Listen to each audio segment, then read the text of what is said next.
শেখ হাসিনার স্বামী doctor M A Wazed মিয়ার লেখা বিখ্যাত ও একমাত্র স্মৃতিভিত্তিক গ্রন্থটি হল বঙ্গবন্ধু শেখ মুজিবকে ঘিরে কিছু ঘটনা ও বাংলাদেশ। সেই বইয়ের একটি অংশে তিনি 15ই আগস্ট রাতে শেখ পরিবারের হত্যার পুরো ঘটনা ব্যাখ্যা করেন। তিনি লিখেন, ডিসেম্বরের মাঝামাঝি হাসানাদের ফুফাতো ভাই শেখ ফজলুল করিম সেলিম ও শেখ ফজলুর রহমান মারুফ প্রথমে দিল্লিতে আসে। তাদের আমাদের বাসায় আনার জন্য আমি নয়াদিল্লি রেলওয়ে স্টেশনে যাই। 15ই আগস্টের ঘটনা নিয়ে যা লিখেছিলেন ওয়াজেদ মিয়া। শেখ সেলিম প্রায় মাস দেড়েক আমাদের সঙ্গে থেকে পুনরায় কলকাতায় চলে যান।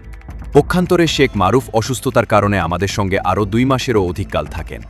শেখ মারুফ, বিশেষত শেখ সেলিমের কাছ থেকে জানতে পাই 15ই আগস্টে সংঘটিত ঘটনাবলীর অনেক পুঙ্খানুপুঙ্খ তথ্য। রাষ্ট্রপতি বঙ্গবন্ধুর পূর্বানুমোদিত কর্মসূচি অনুসারে 14ই আগস্ট 1975 রাতে ঢাকা ক্যান্টনমেন্টের আর্মড কোরের 400 জন সৈন্যের একটি দল সামরিক মহড়া কাম প্রশিক্ষণের জন্য জয়দেবপুরের দিকে গিয়েছিল। এই দলের নেতৃত্বে ছিল lieutenant colonel Farooq. Lieutenant colonel Rashid ও 8 জন মেজরও এই দলটির অন্তর্ভুক্ত ছিল। তাদেরকে প্রদান করা হয়েছিল সীমিত অস্ত্রশস্ত্র ও গোলাবারুদ। সঙ্গে 3টি ট্যাঙ্ক নেওয়ারও অনুমতি প্রদান করা হয়েছিল, কিন্তু ওই ট্যাঙ্কগুলোয় কোনো গোলাবারুদ দেওয়ার অনুমতি দেওয়া হয়নি। জয়দেবপুরে মহড়া ও প্রশিক্ষণ শেষে এই দলটি তৎকালীন কুর্মিটোলা বিমানবন্দরে এসে সমবেত হয় রাত 3:30টার দিকে। তখন লেফটেন্যান্ট কর্নেল ফারুক সমবেত সৈনিকদের উদ্দেশ্যে একটি ভাষণ দেন। উক্ত ভাষণে লেফটেন্যান্ট কর্নেল ফারুক বঙ্গবন্ধু সরকারের তীব্র সমালোচনা করে উপস্থিত সৈনিকদের ওই রাতেই বঙ্গবন্ধুকে ক্ষমতাচ্যুত করতে সম্মত করান। কিন্তু তখন সৈনিকদের বলা হয়নি যে বঙ্গবন্ধু বা তার পরিবারবর্গের কোনো সদস্য বা আত্মীয় স্বজনকে হত্যা করা হবে। ওই সময় মেজর শরীফুল হক ডালিম সামরিক পোশাকে সজ্জিত অবস্থায় সেখানে উপস্থিত হয় এবং তাদের দলে যোগদান করে। উল্লেখ্য যে মেজর ডালিম বঙ্গবন্ধু পরিবারের কতিপয় সদস্যের সঙ্গে ঘনিষ্ঠভাবে মেলামেশা করত। তার শাশুড়ি ছিলেন বঙ্গবন্ধুর ঘোর সমর্থক এবং তিনি ঘন ঘন বঙ্গবন্ধুর বাসায় এসে শেখ রেহানার বিছানায় শুয়ে থাকতেন। মেজর ডালিমের স্ত্রী নিম্নি ছিল রেহানার স্কুলের সহপাঠিনী। তার মা বেঁচে ছিলেন না। এই দুঃখ প্রকাশ করে মেজর ডালিম আমার শাশুড়িকে মা বলে সম্বোধন করার অনুমতি নিয়েছিল এবং বঙ্গবন্ধুর বাসায় এলে সে তাকে মা বলেই সম্বোধন করত।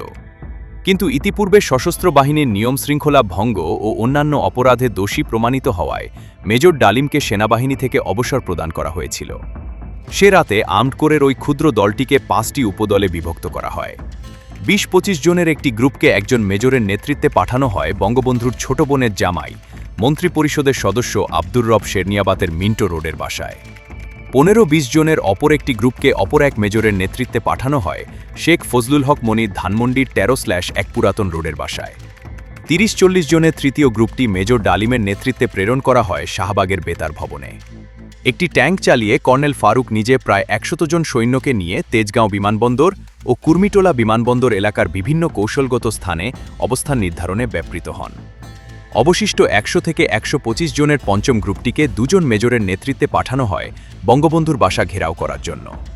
15-20 জনের একটি বিশেষ টাস্ক ফোর্সকে হাবিলদার মুসলেম উদ্দিনের নেতৃত্বে আব্দুর রব শেরনিয়াবাদ, শেখ ফজলুল হক মনি ও বঙ্গবন্ধুর বাসায় বিশেষ কাজের জন্য গোপনে ব্রিফ করে পাঠানো হয়। 15ই আগস্ট ভোর রাত 4টার মধ্যে উপরোল্লিখিত গ্রুপ 3টি যথাক্রমে আব্দুর রব শেরনিয়াবাদ, শেখ ফজলুল হক মনি ও বঙ্গবন্ধুর বাসা ঘেরাও করে সেখানকার বিভিন্ন কৌশলগত জায়গায় অবস্থান নেয়।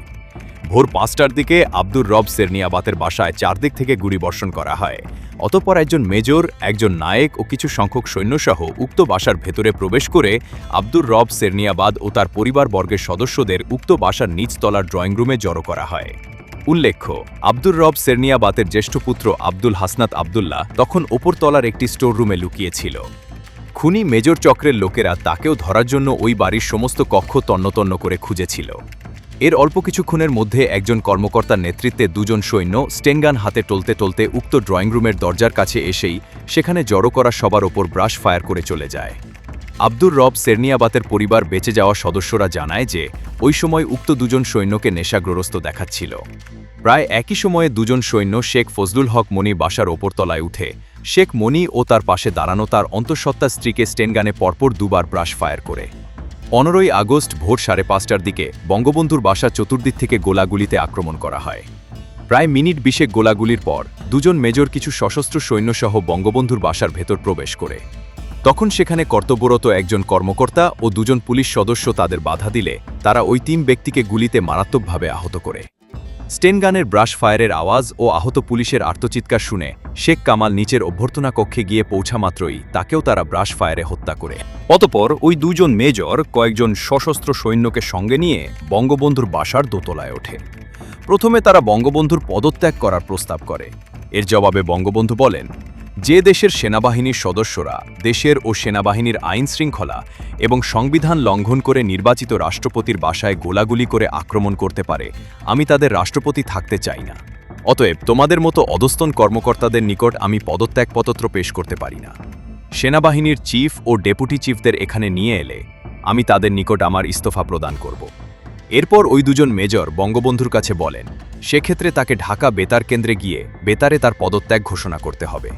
একটু ইতস্তত করে তখন বঙ্গবন্ধু তাদেরকে বলেন যে তিনি বেতার কেন্দ্রে যেতে সম্মত রয়েছেন, কিন্তু শেখ কামালকে তার সঙ্গে যেতে হবে। অতপর এই দুই মেজর বঙ্গবন্ধুকে ঘেরাও করে ওপরতলার প্রধান প্রবেশদ্বারের নিকট নিয়ে আসে। ওই সময় হাবিলদার মুসলিম উদ্দিন অপর দুই বাসার হত্যাযজ্ঞ শেষ করে বঙ্গবন্ধুর বাসায় ঢুকে সিঁড়ির গোড়ায় গিয়ে পৌঁছায়। বঙ্গবন্ধু যখন সিঁড়ি বেয়ে নিচে নামতে উদ্যত হয়েছিলেন, ঠিক সেই মুহূর্তে হাবিলদার মুসলিম উদ্দিন তাকে তাক করে ব্রাশ ফায়ার করে। বুলেটে ক্ষতবিক্ষত বঙ্গবন্ধুর দেহ তৎক্ষণাৎ সিঁড়ির ওপর লুটিয়ে পড়ে। অতপর দুজন মেজর ও হাবিলদার মুসলিম উদ্দিন আমার শাশুড়িসহ বঙ্গবন্ধুর পরিবারের অন্যান্য সদস্যদের এক এক করে ঠান্ডা মাথায় গুলি করে হত্যা করে। এরই এক ফাঁকে রাসেল দৌড়ে নিচে সারিবদ্ধভাবে দাঁড়ানো বাড়ির কাজের লোকদের নিকট আশ্রয় নেয়। তাকে দীর্ঘকাল যাবৎ দেখাশোনার ছেলে আব্দুর রহমান রমা তখন রাসেলের হাত ধরে রেখেছিল। একটু পরেই একজন সৈন্য রাসেলকে বাড়ির বাইরে পাঠানোর জন্য রমার কাছ থেকে তাকে নিয়ে নেয়। রাসেল তখন ডুকরে কাঁদতে কাঁদতে বলছিল, আল্লাহর দোহাই, আমাকে যেন মেরে ফেলবেন না। বড় হয়ে আমি আপনাদের বাসার কাজের ছেলে হয়ে থাকব। আমার হাসু আপা ও দুলাভাই জার্মানিতে আছেন। আমি আপনাদের পায়ে পড়ি, দয়া করে আপনারা আমাকে জার্মানিতে হাসু আপা দুলাভাইয়ের কাছে পাঠিয়ে দিন। তখন উক্ত সৈন্যটি রাসেলকে বাড়ির গেটস্থ সেন্ট্রি বক্সে লুকিয়ে রাখে। এর প্রায় আধা ঘন্টা পর একজন মেজর সেখানে রাসেলকে দেখতে পেয়ে তাকে দোতলায় নিয়ে গিয়ে অত্যন্ত ঠান্ডা মাথায় হত্যা করে। 15ই আগস্ট 1975-এর ভোরে বঙ্গবন্ধুর ধানমন্ডির 32 নম্বর রোডের বাসায় আর যারা খুনি মেজর চক্রের গুলিতে নিহত হয়েছিলেন তারা হলেন বেগম ফজিলাতুন্নেছা মুজিব, বঙ্গবন্ধুর জ্যেষ্ঠ পুত্র শেখ কামাল, শেখ কামালের নববিবাহিতা স্ত্রী সুলতানা কামাল, বঙ্গবন্ধুর মেজ পুত্র শেখ জামাল, শেখ জামালের নববিবাহিতা স্ত্রী পারভিন জামাল রোজি, বঙ্গবন্ধুর 10 বছর বয়সী সর্বকনিষ্ঠ পুত্র শেখ রাসেল, বঙ্গবন্ধুর একমাত্র ছোট ভাই শেখ নাসের এবং কর্তব্যরত পুলিশের জনৈক ডিএসপি। বঙ্গবন্ধুর বাসায় সৈনিকদের গুলিতে গুলিবিদ্ধ হয় কাজের ছেলে আব্দুল। বঙ্গবন্ধুর বাসায় সশস্ত্র হামলার খবর শুনে রাষ্ট্রপতির মিলিটারি সেক্রেটারি কর্নেল জামিল নিজে গাড়ি চালিয়ে ধানমন্ডি 32 নম্বর সড়কের দিকে আসছিলেন। পথে শোভানবাগ কলোনি মসজিদের নিকট খুনি মেজর চক্রের লোকেরা তাকে বাধা দেয়। নিজের পরিচয় দিয়ে তিনি বঙ্গবন্ধুর বাসায় পুনরায় যাত্রা করতে উদ্যত হলে সেখানে উপস্থিত এক মেজর স্টেনগানে ব্রাশ ফায়ার করে তাকে হত্যা করে।